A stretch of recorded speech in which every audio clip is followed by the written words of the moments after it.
श्रावणातील पहिला सण नागपंचमी आणि श्रावणी सोमवारच्या सर्वांना मंगलमय शुभेच्छा. मी घाई गडबडीतच साधी भोळी शंकराची पण नागाची पण एकसाथच माझ्याकडे पिंडी आहे, त्याची मी पूजा केली आणि उपवास पकडला. बाळाला कडेवरती घेऊनच सगळं देवाचं केलं आहे, कारण बाळ छोटा असल्या कारणाने करू देत नाही. मग मला व्हिडिओ एडिट करावा लागला, पूजा करतेला काढला नाही.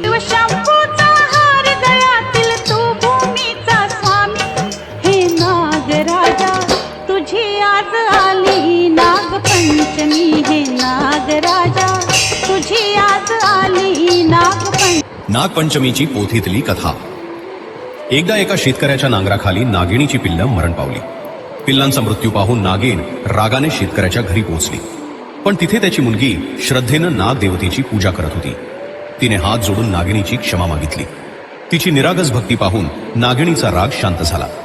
तिने मुलीला वर मागायला सांगितलं. मुलीने स्वतःसाठी काहीही न मागता आपल्या कुटुंबाच्या सुखासाठी प्रार्थना केली.